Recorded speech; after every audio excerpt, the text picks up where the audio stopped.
देश में कद्दावर नेता के तौर पर उभरी बहुजन समाज पार्टी की राष्ट्रीय अध्यक्ष बहन मायावती जी का एक समय था 2008 के आसपास, जब बहुजन समाज पार्टी की सुप्रीमो मायावती जी को देश का प्रधानमंत्री भावी उम्मीदवार माने जाने लगा था। तब यह लग रहा था कि बीएसपी अध्यक्ष मायावती जी अब कभी भी किसी भी वक्त देश की प्रधानमंत्री बन सकती है और यह एक करिश्मा हो सकता है। लेकिन समय की पलटी ऐसी हुई कि 2014 के बाद भारतीय जनता पार्टी के आने के बाद बहुजन समाज पार्टी कहीं ना कहीं गुमनाम सी या गुमराह होते गए और उसके वोटर भी उनका साथ धीरे धीरे छोड़ते चले गए। लेकिन यहां पर बात हम बीएसपी की नहीं करेंगे। बहुजन समाज पार्टी पर पिछले कुछ दिनों से लगातार कांग्रेस पार्टी और विपक्षी पार्टियों की तरफ से बीजेपी की बी टीम होने का और बहुजन समाज पार्टी को बीजेपी का, आपको बता दें कि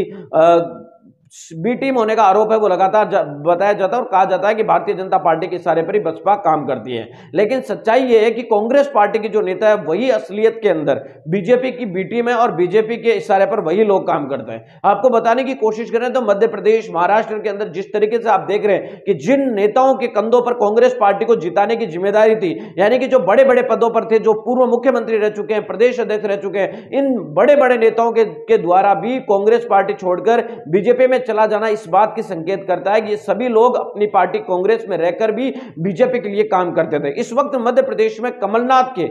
बीजेपी में जाने की है वो खबरें काफी तेज है और आप जानते हैं कि कमलनाथ ही पिछले 20 साल से लगातार कांग्रेस पार्टी को मध्य प्रदेश में लीड कर रहे हैं। अगर वही व्यक्ति अगर बीजेपी में चला जाता है तो आप सोचिए कि कहां तो वो विचारधारा है, कि विचारधारा नाम की तो कोई चीज यहां पर बची नहीं, केवल अपनी निजी स्वार्थ के लिए। कि कमलनाथ की उम्र भी काफी ज्यादा हो चुकी है, लेकिन उसके बावजूद अगर वो बीजेपी में चले जाता है तो ये सोच लेना चाहिए कि कांग्रेस पार्टी के अंदर रहने वाले नेता ही असली बीजेपी के बी टीम है। बाकी विपक्षी पार्टियों को जो है, विपक्षी दल है, छोटे दल है, क्षेत्रीय दल है, उनको कांग्रेस पार्टी के नेताओं के द्वारा केवल मात्र गुमराह करने के लिए बीजेपी की बी टीम बताया जाता है। कभी असदुद्दीन ओवैसी को बीजेपी की बी टीम कहा जाता है, कभी बसपा को कहा जाता है, कभी और छोटे दलों को कहा जाता है। लेकिन असलियत अगर आप देखेंगे सभी राज्यों के अंदर तो आज अधिकांश जगहों पर कांग्रेस पार्टी से गए हुए नेता ही बीजेपी के बड़े नेता हैं। बीजेपी के अंदर उनके मुख्यमंत्री बन चुके हैं, केंद्रीय मंत्री बन चुके हैं और बड़े नेता पदों के ऊपर है और छोटे छोटे नेता भी विधायक और मंत्री सांसद भी बन चुके हैं। कुल मिलाकर बात साफ है कि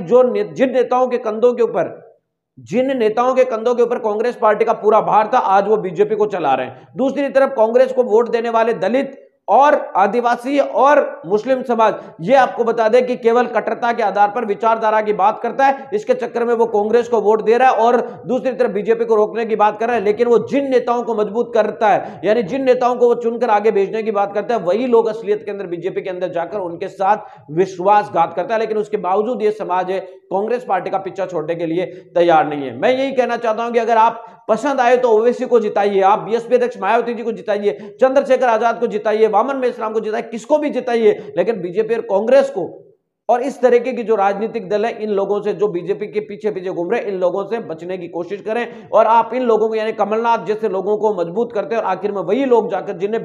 जिन्हें आप लोगों के वोट से मुख्यमंत्री तक बनने का मौका मिला, अगर वो भी बीजेपी में जा रहे हैं तो आप इस बात से अंदाजा लगा सकते हैं कि आज की तारीख में कांग्रेस पार्टी बच्ची कहां पर है। मिलेंगे इस वीडियो के साथ, अब तक आपसे लेते विदा। इस मामले में आपकी प्रतिक्रिया क्या है, कमेंट करके